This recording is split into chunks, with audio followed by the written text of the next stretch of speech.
Yeah, so you have sort of this icon of entrepreneurship technology, Elon Musk, and you also have RFK Jr., possibly the most anti-science person in America. And apparently they're going to be serving in the same administration. So it's quite a contrast. And technology shocks, like China shocks, have had big impacts on the labor market. We know that. They seem to be affecting people in lots of different ways. We've seen the decrease in manufacturing, employment, lots of things. And all of these things added up to create a level of social ferment in this country that we're just starting to see the implications of. But the flip side of that is a lot of parties that have won big elections, and this was a decisive victory by the Republicans, but not a landslide. Right. It didn't look anything like 2008, for example. Have interpreted that as gigantic sweeping mandates for all of their policies and found out that actually people were voting on one issue, and in this case, almost certainly inflation. And they've then sort of overinterpreted their victory. How much of this anti-technology thing that you're talking about is a product of people starting to overinterpret the victory? And we don't know yet, but it's pretty striking when we see this. And Paul, you see this with the technology reports we see, like Apple or Microsoft or NVIDIA. It's like two planets. It is. It's just extraordinary.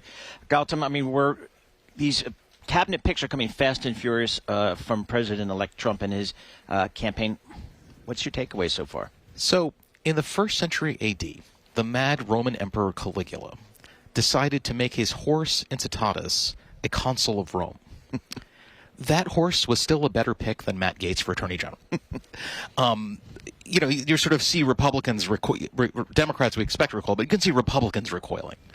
That in general, one does not expect that the Attorney General's closest contact with the Justice Department before they get the job is being investigated by the Justice Department for sex trafficking. Like, that seems out of the ordinary. So talk to us the role that Congress will play in the confirmation process for some of these appointees. As large as they choose it to be.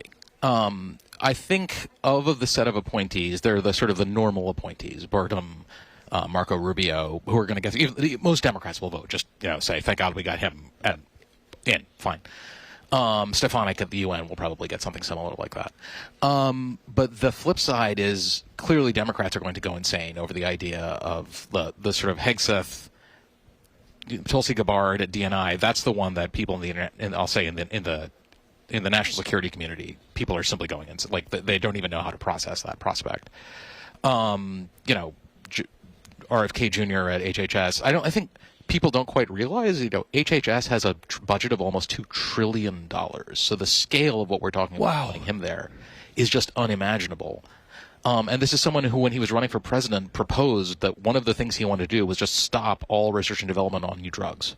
So, 4 years, no R&D in the life sciences, I think people could probably object to that. So what's the realistic view in Washington just about to what extent will some of these Republican senators in effect go against their president by blocking some of these appointees?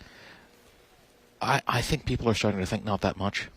It wouldn't shock me if Gaetz doesn't get confirmed, just because he's made so many enemies in the Congress that there'll be a reaction.